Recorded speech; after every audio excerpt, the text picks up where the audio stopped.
Welcome, everyone, to the Nearshore Cafe podcast. I'm Brian Sampson, your host. And if you're interested in how you can start breaking into Nearshore and using talent from Latin America, this is going to be the episode for you. We're going to get into all the details, the process, the how, the who, the why. And we're going to do this with Plugg's president, Ruben Santana. Before we do that, we want to acknowledge Plugg is sponsoring the show. That's plugg.tech. Plugg is a great way to connect all the talent from Latin America to growing U.S. companies. Without further ado, Ruben, great to see you again. Hey, Brian. Great to be here again, for sure. All right. Well, Ruben, it's December 2024. Break it down for us. What did that mean? You know, you've been nearshoring for a few years. How was 2024 similar? How was it different from past years? Yeah, can you believe it? We're already in December. The year has flown by. It's been an interesting year. It's been a productive year. It's been a good year. And I guess what I would say for this year, there's been a lot of interest, a lot of education. If I were to kind of label the year, there's been a lot of educating companies, clients, potential clients about nearshore, about what's out there, what's happening. There's a lot of movement in Latin America right now when it comes to clients, companies looking for talent. A lot of companies are seeing the benefits, they're seeing the opportunity, and they're moving. They're moving to Latin America. They're looking for resources there. So we're seeing a lot of that. We saw that this year. A lot of interest. Most of the interest that we see from clients has been in Mexico. So a lot of clients call and they want to see developers, software engineers in Mexico. A lot of it has to do with time zone alignment.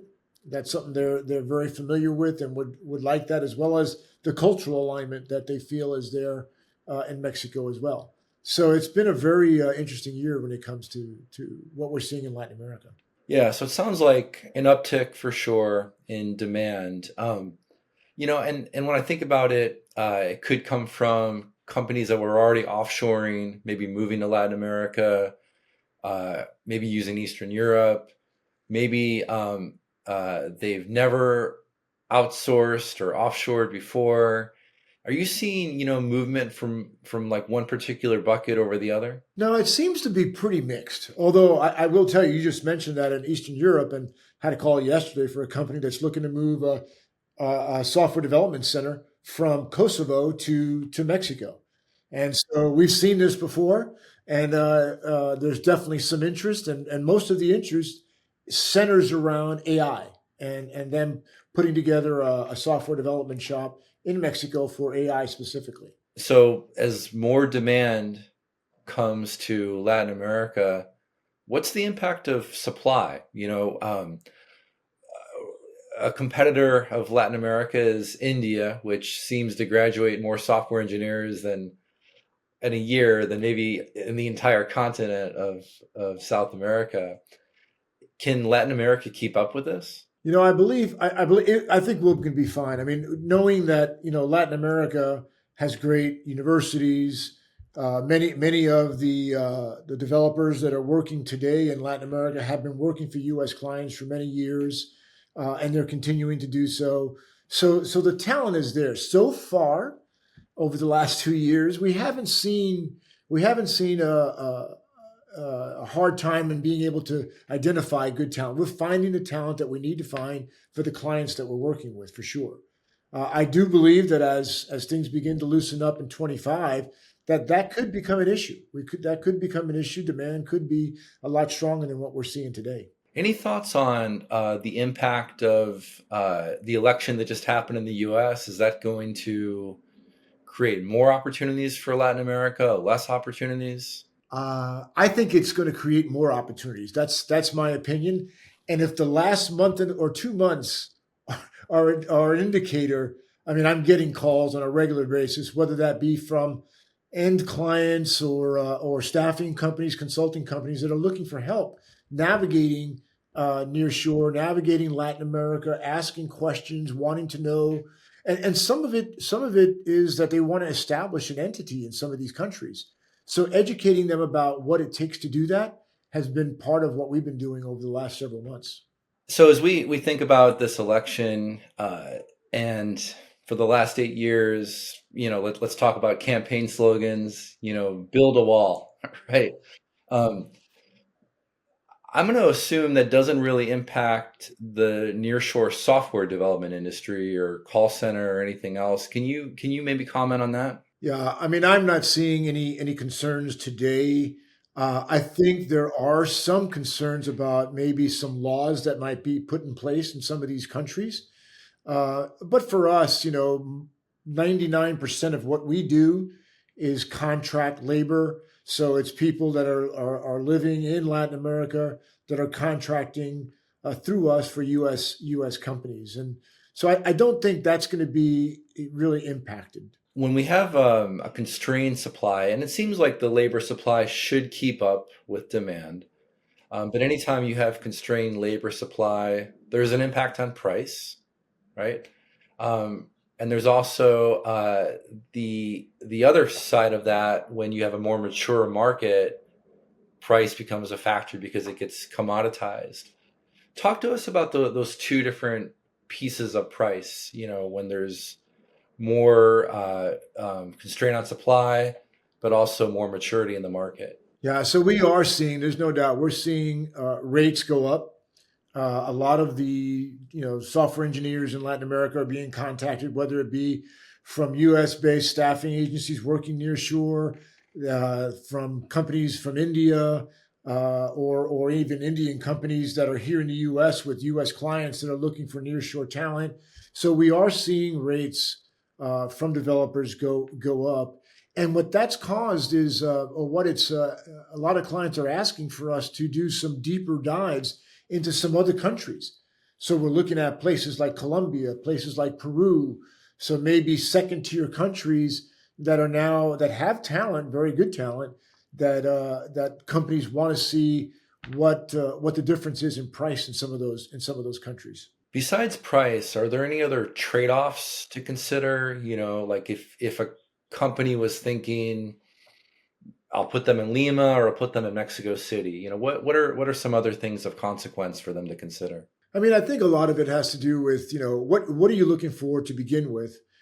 Certainly, education is something that's important. Where are some of the better universities, as well as where we can find an abundance of talent. So, if you're looking for a team of people, we may be better off in a more populated country than maybe in a place like Peru, for instance, or maybe in Bolivia, right? The talent is there, but it may not be there in masses to build a full team of people. So it's something to consider.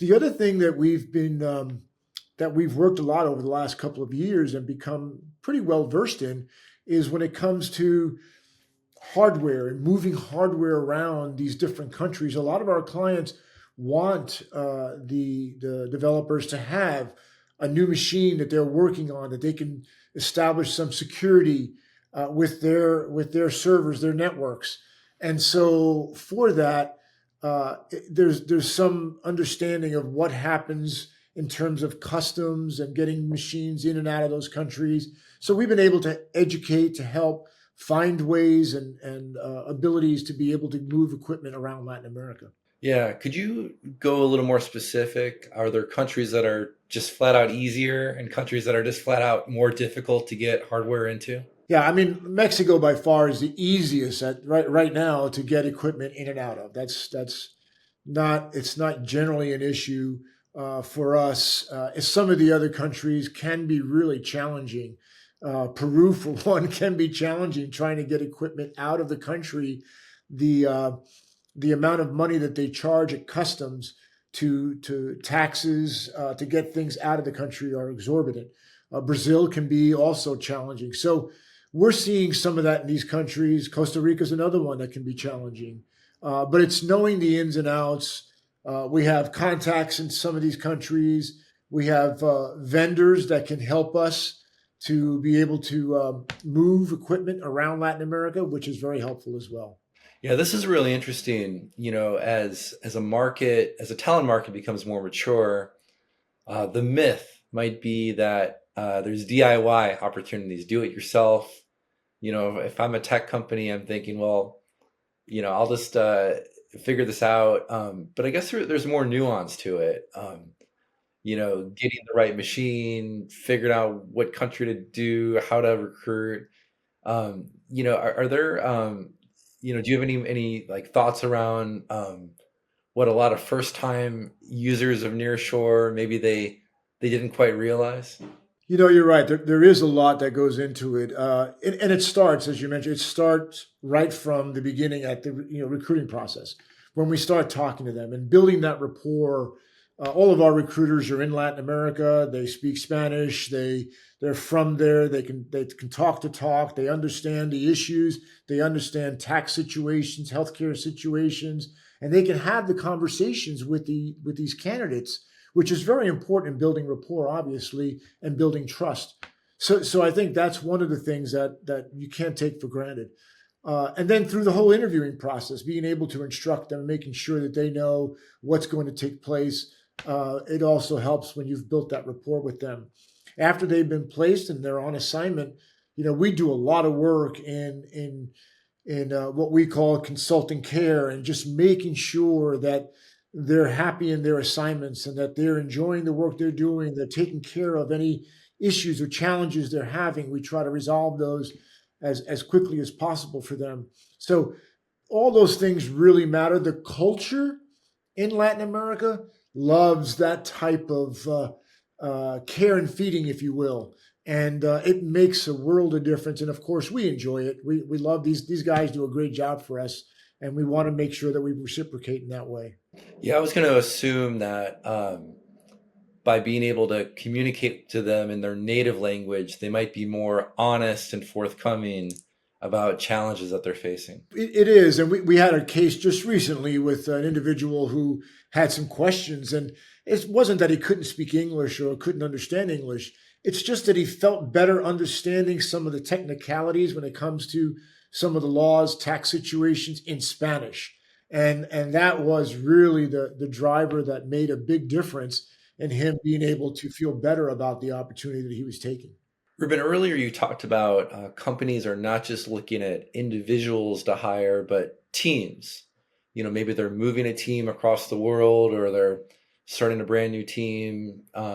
Is there any, do you have any stories or anecdotes that you could share about why a company decided to do that, and like how do they start? What did day one look like for that? Yeah, and so what we saw this year was a number of companies doing exactly that, building teams out. And we had one example of a company that's out in the Philippines that wanted time zone alignment and less attrition. And so because of that, they decided to move their teams over to Mexico. We have, as a company, this year, we've built 5 Salesforce teams in Mexico, and these teams are put together with a team lead and mid-level Salesforce developers that work together, and that's worked very, very well. That seems to be a very good model that companies are deploying or asking for, and we're certainly able to accommodate that even with the skills such as Salesforce developers and others. We've built a front end development team, a QA team as well, all in Mexico this past year. Can you talk more about the process? Like, okay, Ruben, I think I want to put a Salesforce team in Mexico. Like, what's next? How does that happen? Yeah, so it's yeah, it's I mean understanding the requirements, honest, obviously understanding exactly what they're looking for. Good recruiters that know how to find these folks because they're not easy to find. Salesforce developers, whether that be in the U.S. or in Latin America, are not easy to find, especially very good ones. So that was really getting our team really focused on looking for places where we can find them, whether it's people that have, you know, had come out of working with U.S. based companies and have had good, solid experience working directly with our clients and setting up the interviews that were necessary to make that happen and build those teams. What kind of cost savings? And I'd imagine if maybe they're even moving from the Philippines, it might cost more. Why would a company want to do that? Yeah, I think that's something that a lot of companies have learned. That they try. I've seen that a lot this year, where companies are trying to compare offshore to nearshore. Well, if I just move to nearshore, I'll get the time zone alignment and the same price as I maybe had at offshore. But that's not the case. Okay, the fact is that it's going to be a little bit more expensive than it is offshore. That's what we've seen over and over again. Um, but the time zone alignment has been the biggest factor. There's no doubt about it. That has been huge for many different clients. And additionally, I would say, and we've heard this from our clients, is just being able to talk on a daily basis, pick up the phone, and whether you're talking about work or technical issues that you're dealing with, or just wanting to just have conversation, that cultural affinity goes a long way, especially when you're trying to build a team. If you're trying to build five Salesforce teams, you want to have some rapport with those developers. You want to be able to talk to them about things that you talk to people in the US about. And so that, building these teams in Latin America really does afford that. You talked a little about Mexico City. I know you've been to Monterey countless times, even lived there for a little while. Uh, Maybe let's compare these two cities because these come up a lot. I'm sure with customers, Mexico City, Monterey. Why should they choose one or the other? And maybe even your own personal experiences living in these cities. Yeah, sure. Well, I mean, Mexico City, obviously, I think most people know it's one of the biggest cities in the world, and certainly has the most software engineers in all of Latin America. So there's plenty of talent in Mexico City. We've seen that over and over again as we look at our pool of consultants in Mexico. The majority of them are in Mexico City. The talent is good, the education is good there, and so we're able to find a good diverse pool of different types of skill sets in Mexico City.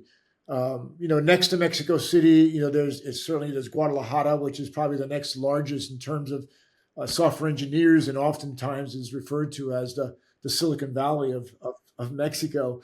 And then third would be Monterey, but Monterey is growing. A lot of opportunity there, a lot of um, a lot of software engineers in Monterey that are available there as well, that have worked for many different US based companies.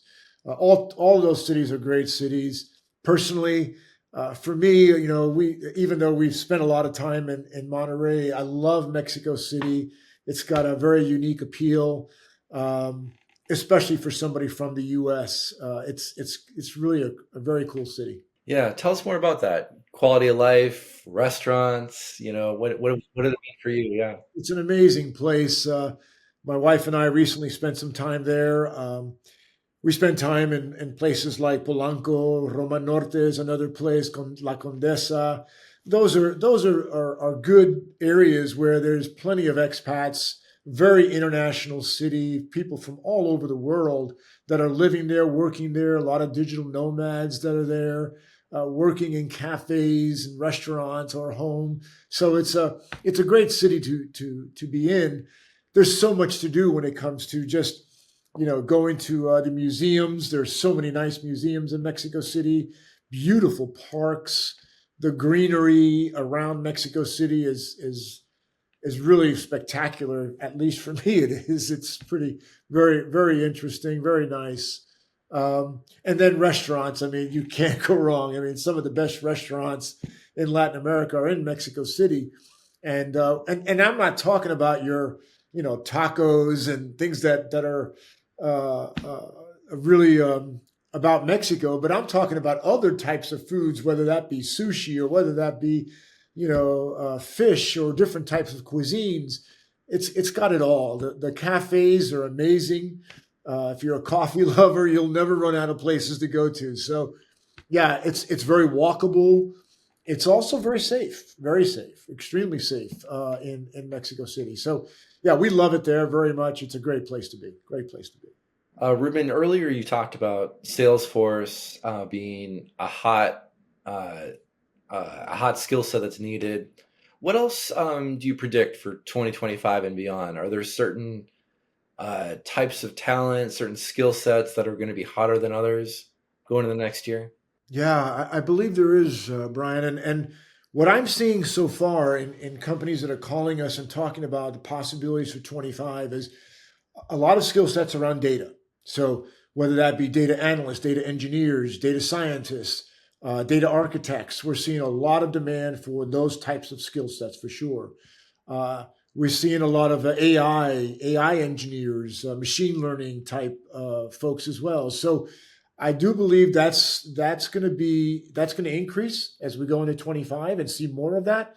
And of course, all the other still skill sets are going to be there. There's still going to be a need for software developers, full stack, front end, back end, those kinds of developers as well. Talk a little more about AI, and then also if a company is thinking about using Nearshore for AI, is Mexico the place? Would you look at another country?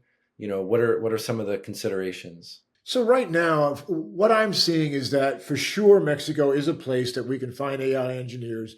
There's no doubt that Brazil has got a lot of talent there and a lot of AI engineers as well. Argentina, so all those three larger markets, we're going to see a lot of talent in those cities. But again, it's not to put aside some of the other countries, Colombia or Peru that are going to have talent as well. But again, in terms of groups or teams of people, those three countries are definitely Argentina, Mexico, and Brazil are going to see a lot of that talent for sure. Well, Ruben, this has been, as always, really interesting. I'm excited for 2025. I think it's going to be a huge year for nearshoring. You're listening to the Nearshore Cafe podcast. I'm your host, Brian Sampson. And Ruben, if anybody was interested in learning more about Nearshore, how should they get a hold of you? Ruben at Plugg, Plugg.tech. Or, look me up on LinkedIn, please, and give me a shout. All right, Ruben Santana, president of Plugg Technologies. Thanks again for listening to the Nearshore Cafe podcast. We'll see you next time.